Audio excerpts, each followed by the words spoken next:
ओम मंगल मूर्ते नमः। PQ classes में आपका स्वागत है। हम आप लोगों के सामने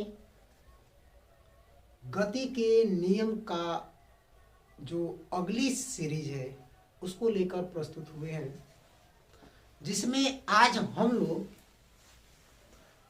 न्यूटन का गति विषयक तृतीय नियम पढ़ेंगे। वैसे ये नियम अपने आप में बहुत ही महत्वपूर्ण है। चलिए, क्या होता है इसको थोड़ा सा पहले समझा जाए। क्या बताया गया इसमें? कहा गया है कि जब हम किसी वस्तु पर बल लगाते हैं, जैसे मान लीजिए कि हम किसी वस्तु को क्या कर रहे हैं, बल लगाए। किसी भी वस्तु पर हम लोग क्या करते हैं, बल लगाते हैं, तो वह वस्तु भी उस बल के विरोध में ठीक विपरीत दिशा में उसी परिमाण के बराबर एक बल लगाती है। नहीं समझ में आया? चलिए फिर से समझिए। यानी कि सीधा सीधा पहले साधारण समझिए आप। जब हम किसी वस्तु पर बल लगाते हैं तो वो वस्तु भी क्या करती है, तो ठीक इसके विपरीत दिशा में एक बल लगाती है, और ये दोनों बल आपस में बराबर, लेकिन इनकी दिशाएं विपरीत होती हैं। तो एक उदाहरण थोड़ा सा इसको, जैसे मान लीजिए कि नहीं क्लियर हो रहा है तो उदाहरण पर थोड़ा सा चला जाए।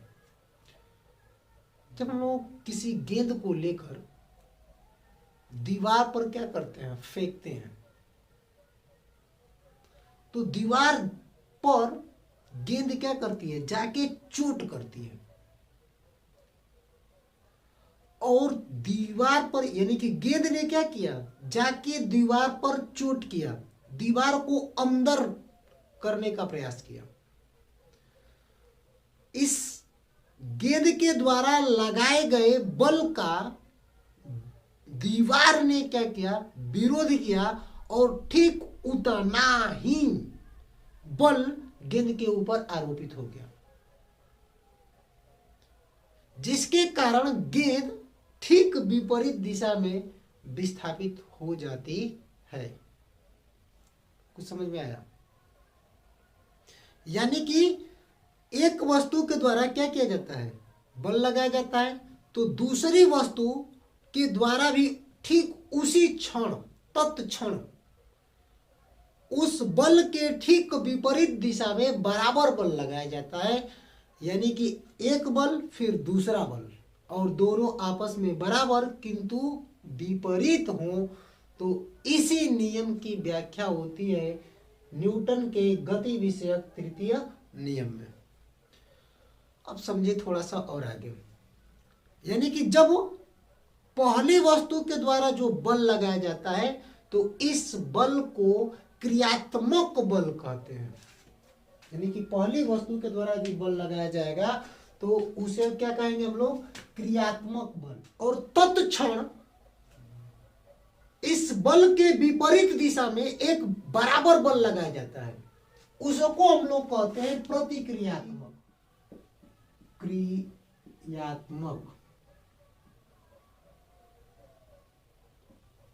बल।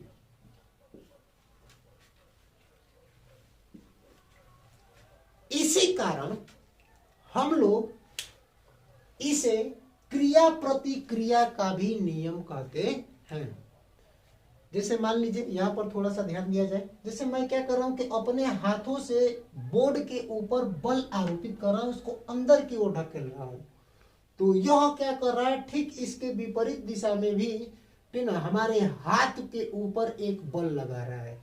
हमने जो लगाया बल वह क्रियात्मक बल, बोर्ड ने जो लगाया बल वह प्रतिक्रियात्मक बल। इस तरीके से बनता है क्रिया प्रतिक्रिया। इंग्लिश में इसे एक्शन रिएक्शन बोलते हैं, एक्शन रिएक्शन लॉ। क्लियर हुआ कुछ? कहां कहां क्रिया प्रतिक्रिया अनुप्रयोग में लाई जाती है या इसका मतलब उपयोग होता है, उसको हम लोग को क्या करना है तो समझना है। अब सबसे पहले जो साधारण है, जैसे किसी व्यक्ति के द्वारा जब पृथ्वी तल पर चला जाता है तो व्यक्ति अपने पैरों से पृथ्वी तल को पीछे की ओर ढकेलता है। तत्क्षण पृथ्वी के द्वारा व्यक्ति के पैरों पर ठीक विपरीत दिशा में बल लगा दिया जाता है, जिससे व्यक्ति आगे की ओर बढ़ जाता है। दूसरा, घोड़ा गाड़ी या घोड़े के द्वारा जब दौड़ा जाता है सड़कों के ऊपर, तो घोड़ा अपने पैरों से सड़क को बहुत तेजी से पीछे की ओर ढकेलता है, जिसके कारण पृथ्वी उसको तेजी से आगे की ओर ढकेलती है और घोड़ा तेजी से दौड़ता हुआ आगे की ओर भागने लगता है। और भी उदाहरण है, जब किसी व्यक्ति के द्वारा नाव से उतरा जाता है, यहां पर एकदम स्पष्ट हम लोगों को दिखाई देता है, किसी व्यक्ति के द्वारा नाव से उतरा जाता है तब तो नाव को व्यक्ति क्या करता है, पीछे की ओर धक्का देता है ताकि वो जंप कर सके। यानी कि जब वो नाव से उतरेगा तो नाव को क्या करेगा, पीछे की ओर धक्का देगा, जिसके कारण वो आगे की ओर बढ़ता है, आगे की ओर बढ़ जाएगा। आपको वहां पर तुरंत दिखेगा कि नाव पीछे की ओर जा रही है और आप आगे की ओर आए हैं। यानी कि एक हम लोगों का क्रिया, दूसरा हो गया प्रतिक्रिया, यानी कि क्रिया प्रतिक्रिया। अच्छा, इसका थोड़ा सा खगोल विज्ञान की तरफ थोड़ा सा बढ़ा जाए इसके अनुप्रयोग में, तो जब वो रॉकेट छोड़ा जाता है तो इसके द्वारा क्या किया जाता है कि बहुत अधिक मात्रा में यहां से गैस बहुत अधिक मात्रा में, बहुत अधिक आग या गैस की लपटें क्या होती हैं, पीछे की ओर फेंकी जाती है। यानी कि गैसों का जो भंडार है या फिर बहुत अधिक मात्रा में गैस या आग का जो गोला है, इसको नीचे की ओर फेंका जाता है और इसके कारण रॉकेट बहुत तेजी से ऊपर की ओर भागने लगता है। अच्छा, और भी उदाहरण है।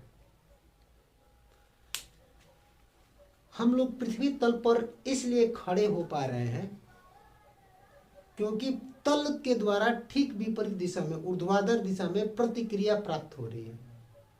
जल पर यह नहीं हो पाता है, इसलिए हम लोग जल की सतह पर नहीं खड़ा हो पाते हैं, क्योंकि जल के द्वारा जो प्रतिक्रियात्मक बल है वो नहीं हम लोगों को मिल पाता है और हम लोग क्या होते हैं, नीचे की ओर डूबने लगते हैं, नीचे की ओर जाने लगते हैं। यदि जल के द्वारा प्रतिक्रियात्मक बल प्राप्त हो जाए हमें, तो क्या हो जाएंगे, हम उस तल पर, जल की सतह पर आसानी से, जिस तरीके से इस सतह पर खड़ा हो रहे हैं उसी तरीके से उस सतह पर क्या हो जाएंगे, तो खड़े हो जाएंगे। ठीक, तो न्यूटन के गति विषयक तृतीय नियम में एक और उदाहरण है, वह है बंदूक से गोली छूटती है तो बंदूक पीछे की ओर धक्का देती है, या किसी तोप से जब गोली छूटती है, गोला छूटता है तो वो भी पीछे की ओर क्या करता है, धक्का देता है। ये भी हम लोगों का क्रिया प्रतिक्रिया से संबंधित उदाहरण है। चलिए अब हम लोगों को संवेग संरक्षण को क्या कर लिया जाए, पढ़ लिया जाए, क्योंकि ये एक महत्वपूर्ण भाग है ठीक ना। और इससे सीधा प्रश्न बनता है जी, यानी कि क्या पढ़ना हम लोगों को, तो संवेग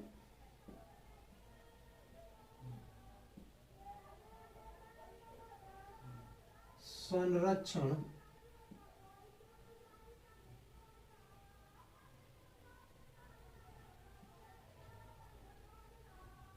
संवेग संरक्षण का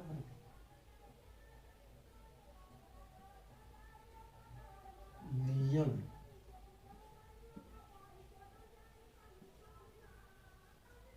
यदि आप बस इसको पढ़ लें तो आपका ये सिलेबस लगभग खत्म हो जाएगा। इसमें आप कंपटीशन में बैठने लायक हो जाएंगे। इस टॉपिक से संबंधित क्या होता है ये, इसमें यह बताया गया कि संवेग आपको पता है ना, सोच लीजिए क्या होता है, क्या होता है। हाँ, आप नहीं पता, भूल गया, तो आप पीछे वाले वीडियो पर जाइए, उसमें संवेग के बारे में चर्चा की गई है। चलिए मैं भी बता दे रहा हूं। द्रव्यमान और वेग का गुणनफल संवेग के बराबर होता है। ये जो हम लोगों का पेन है, इसका कुछ ना कुछ द्रव्यमान होगा, इस समय इसका वेग 0 है ना। संवेग संरक्षण ये कहता है कि यदि किसी पिंड के ऊपर बाहर से बल न लगाया जाए, आरोपित न किया जाए, मैं इसके ऊपर बाहर से भी कोई बल नहीं लगाऊं, तो इसका संपूर्ण संवेग संरक्षित रहेगा। झूठ इसमें क्या है जी, पूरा पूरा सही है। इस समय इसका द्रव्यमान है, वेग 0 है, द्रव्यमान और वेग का गुणा करिए, 0 प्राप्त हो जाएगा, क्योंकि वेग 0 है।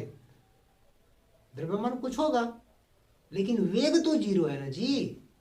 तो वेग 0 है तो द्रव्यमान का जब हम 0 से गुणा करेंगे तो 0, यानी इस समय इसका संवेग मिल गया 0 डायरेक्शन, ठीक ना। जिस दिशा में वेग काम करेगा उसी दिशा में हम लोगों का संवेग होगा। अब आगे समझिए, इसके ऊपर मैं बाहर से कोनो बल नहीं लगा रहा हूं, कोनो ओर से कोनो बल नहीं लगा रहा हूं, तो इसका संवेग बदलेगा नहीं, बदलेगा। और इसी को ही हम लोग क्या कहते हैं, संवेग संरक्षण का नियम कहते हैं। यानी कि किसी पिंड पर किसी घटना से पहले का जो संवेग है, घटना घटित होने के बाद का जो संवेग है, यदि बाहर से कोई बल नहीं लगाया गया है तो दोनों संवेग आपस में बराबर होंगे। जैसे बंदूक से गोली छूटना, ये भी संवेग संरक्षण से संबंधित करके इससे प्रश्न बनाए जाते हैं। अर्थात यहाँ हम थोड़ा सा इस पर और ठीक ना बता देते हैं। जैसे यहाँ एक यह पिंड है, बड़ा सा पिंड है,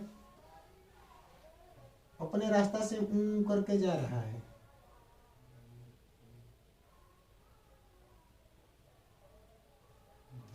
अगवा एगो छोट खनी बबुओ वाला पिंड है,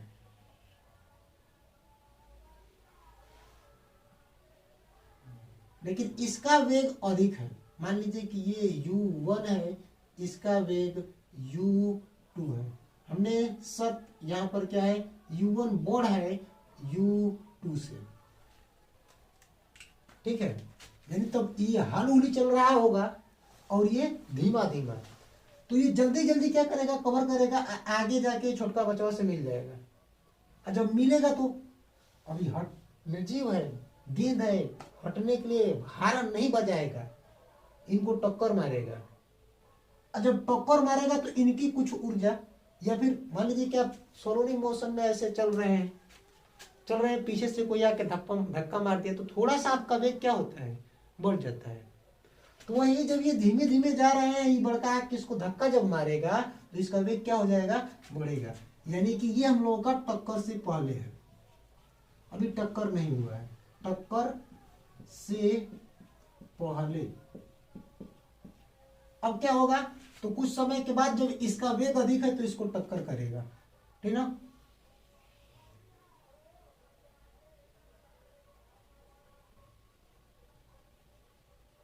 ना गेंद थोड़ी सी छोटी बन गई है, लेकिन आप दिमाग में इसी के बराबर मानिएगा। और ये हो गया यहाँ पर इन लोगों का टक्कर, टक्कर के समय।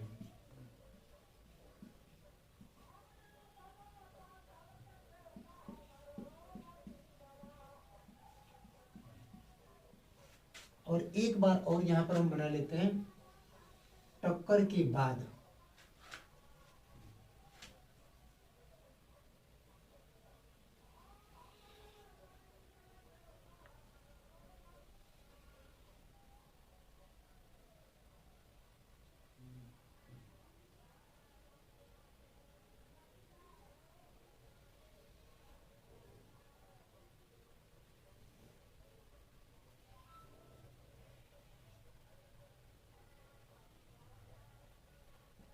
इस समय इसका वेग मान लेते हैं v1 और इस समय इसका जो वेग है v2। यानी कि अब थोड़ा सा यहाँ ये टक्कर के बाद है, टक्कर के बाद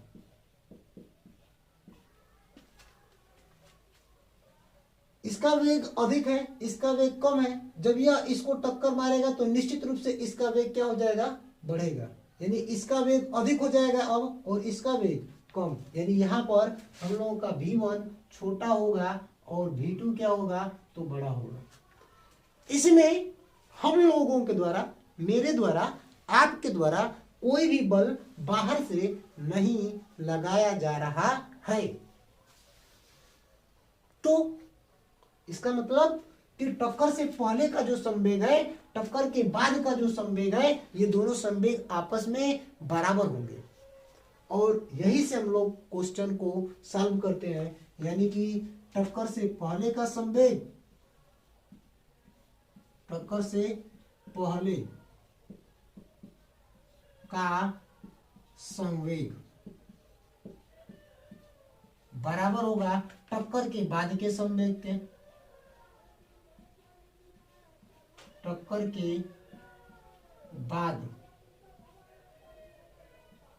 का संवेग, टक्कर के पहले का संवेग क्या होगा, यहां पर देखिए, तो द्रव्यमान गुणे वेग। अब तो यहां पर हम लोगों को द्रव्यमान पता नहीं है। मान लीजिए ये हम लोगों का m1 है और इसका द्रव्यमान क्या है, तो m2 है। टकराएगा तो ऐसा नहीं है कि द्रव्यमान बदलेगा, ठीक है ना, चुप कर आराम से टकरा रहे हैं। बढ़िया से टकराएगा तो हो सकता है कि टूट जाए। आराम से टकरा रहा है, बस टक्कर मार रहा है, इसमें कुछ भी क्षति नहीं हो रही है द्रव्यमान की। तो टक्कर के समय या टक्कर के बाद भी द्रव्यमान वही रहेंगे। यानी कि ये m1 था तो m1 रहेगा, और इसका द्रव्यमान m2 था तो ये m2 रहेगा। चलिए संवेग ज्ञात किया जाए। तो पहले पिंड का संवेग क्या हो जाएगा, तो ये हो जाएगा m1 और u1। दूसरे पिंड का संवेग क्या होगा, तो प्लस कर लीजिए इसमें दूसरे पिंड का संवेग, यानी m2 और u2। यानी कि ये टक्कर से पहले का क्या हो गया, तो संवेग हो गया। और टक्कर के बाद का संवेग क्या होगा जी, तो टक्कर के बाद का संवेग, बड़का वाला का संवेग क्या होगा, m1 v1, और छोटका वाला का संवेग तो ये हो जाएगा m2 और v2। बस इसे आप याद रखिए, आपके लिए ये बहुत ही हेल्पफुल है। जरूरत पड़ने पर इससे हम लोग क्वेश्चन सॉल्व करेंगे। ठीक है, आज के लिए बस इतना ही। धन्यवाद। जय हिंद।